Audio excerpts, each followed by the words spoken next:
जी हाँ, फिर फटा बादल फिर बर्बादी। नमस्कार, बहुत स्वागत है आपका।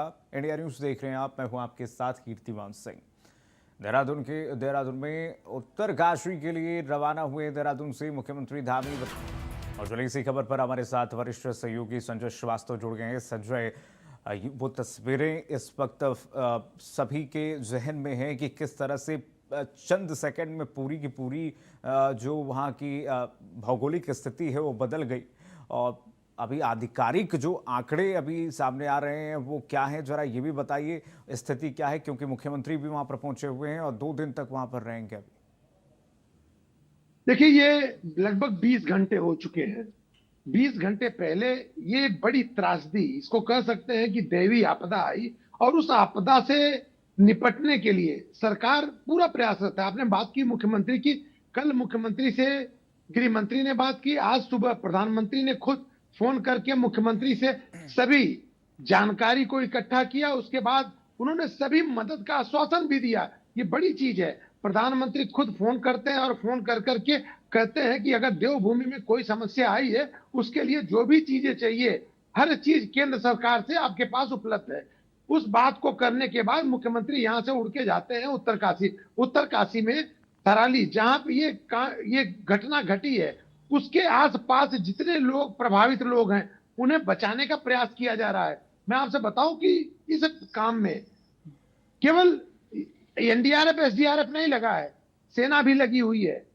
कल देर रात मौसम खराब हुआ, रेस्क्यू ऑपरेशन रुका। आज सुबह भी मौसम खराब था, रेस्क्यू ऑपरेशन रुका था, लेकिन अभी फिर मौसम सही होने के बाद रेस्क्यू फिर शुरू हो गया है। यह मामला केवल उत्तरकाशी का नहीं है। उत्तरकाशी के पहले, हरसिल के पहले वहां सड़क टूट चुकी है। जो नेटवर्क है, रास्ता है, वह बंद हो चुका है। अल्मोड़ा में बड़ा बड़ा सैलाब आया है। टिहरी टिहरी में गाड़ियां बह गई हैं। हरिद्वार हरिद्वार में जो वहां पे सिडकुल है, सिडकुल में जो फैक्ट्री है, उसमें पानी भर गया। लगभग 150 लोगों को रेस्क्यू करके निकाला गया। तो ये आप कह सकते हैं कि उत्तराखंड के लगभग 10 जिलों में बड़ी आपदा की मार पड़ी है, और उससे बचने का सरकार पूरा प्रयास कर रही है। और महत्वपूर्ण ये भी है, पहली बार ये देखने को मिल रहा है, 3 आईएएस अधिकारी डिप्यूट किए गए हैं उत्तरकाशी के लिए, और उत्तरकाशी में वो कैंप करेंगे, और उनके साथ 3 आईपीएस अधिकारी, सीनियर आईपीएस अधिकारी, आईजी लेवल के अधिकारियों को वहां डिप्यूट किया गया है। तो सरकार सीरियस है, ये देखने में लग रहा है। लेकिन मौसम अगर साथ देगी, तभी प्रभावित लोगों की मदद की जा सकती है। जी जरा वहाँ की भौगोलिक परिस्थिति को बताइए संजय जी, जरा जी वहाँ की स्थिति को बताइए, किस तरीके से घटना घटी, क्या कुछ अंदेशा नहीं था पहले से कि अचानक से ये फ्लैश फ्लड आया, और जो इमारतें दिख रही थी, ऐसा लग रहा है उसके बाद पहले और बाद की जो तस्वीरें सामने आ रही हैं, ऐसा लग रहा है यहाँ पर खाली बंजर जमीन था, कुछ था ही नहीं यहाँ पर। इतनी नहीं भयावह ये दृश्य जी देखने जी को मिल जी रही है। जी जी देखिए, जब आप देहरादून से 4 धाम यात्रा करते हैं, तो 2 धाम ऐसे हैं, गंगोत्री यमुनोत्री, वो उत्तरकाशी में आता है। उत्तरकाशी से आप गंगोत्री की तरफ जब बढ़ते हैं, तो एक बहुत सुंदर मनोरम स्थल है, विश्व प्रसिद्ध स्थल है हरसिल। हरसिल के थोड़ा सा ऊपर ही ये थराली गांव है। ये हम्म। छोटा सा कस्बा है, और कस्बा आप ये कह सकते हैं लगभग 40-50 मकान है, और लगभग 250-300 लोग रहते थे। लेकिन वहां पे 4 धाम के रूट पे होने के नाते वहां 8-10 होम स्टे टाइप के होटल खुल गए। और हम्म। वह होटल 5 मंजिला होटल है, जिसमें ये यात्री भी रहते हैं, टूरिस्ट भी रहते हैं, और ये जो यात्रा करने आ रहे हैं श्रद्धालु, वह भी रहते हैं। वहां पे 4 धाम यात्रा चलने की वजह से वहां भी लोग रुके हुए थे। हम्म। दिन का समय था, 2 दिन से बारिश चल रही थी।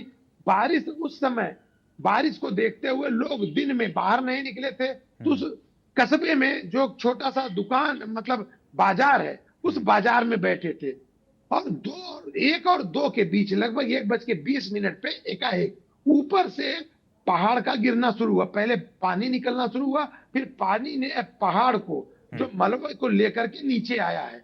और वह आते हुए जो ये थराली गांव है, इसका एक पूरा हिस्सा, पूरे हिस्से पे आप कह सकते हैं, जैसा देखने को बार बार आ रहा है, हम्म। वो पूरा का पूरा जो होटल है, 3 मंजिला होटल है, भरभरा के गिर पड़ी। गिरी ही नहीं है, उसके ऊपर से मलबा, जैसे कहते हैं ना सड़क के ऊपर गाड़ी चलती है, उस तरह से चलते हुए ये वहां के जो बाजार था उसको लेते हुए पूरा नीचे आया है। और उसके साथ इसका प्रभाव ऐसा पड़ा कि नीचे जो हरसिल है, हरसिल के पास तक इसका प्रभाव पड़ा। वहां भी भूस्खलन हुआ, वहां भी बचाव और राहत कार्य चल रहा है। और उसके नीचे जो मैं आपसे बात कर रहा हूं, भटवाड़ी, वहां पे जो सड़क है, उस सड़क धंस गई है।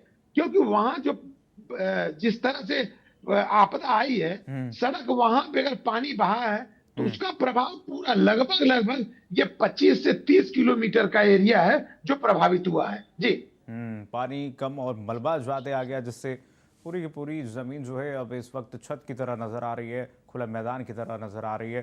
केदारनाथ त्रासदी याद आ गई इन तस्वीरों को देख के। संजय जी बने रहिएगा, आप हमारे साथ, आऊँगा आपके पास, एक बार फिर से आ रहा हूँ। लेकिन ये तस्वीरें देखिए जरा, 3 तस्वीरें देखिए, किस तरह से देवभूमि की हालत इस वक्त हुई है। हर जगह तबाही तबाही नजर आ रही है। आप देखिए बादल फाड़ तबाही उत्तरकाशी में हुई है। टिहरी में आप देखिए किस तरीके से एक गाड़ी फंस गई है बीच सड़क पर। ये भूस्खलन हो गया और सड़क ही यहाँ से आधी कट गई है। देखिए कितना भयावह मंजर है वहाँ पे। पौड़ी की भी तस्वीर है ये। कुछ देर पहले हमारे साथ जुड़े हुए थे लाइव भगवान, हमारे सहयोगी दिखा रहे थे कैसे ऐसा लग रहा है कि सड़क में झरने बह रहे हैं और कब जमीन धंस जाए वहां पर, कब सड़क धंस जाए, अब ये पता लगाना बहुत मुश्किल है।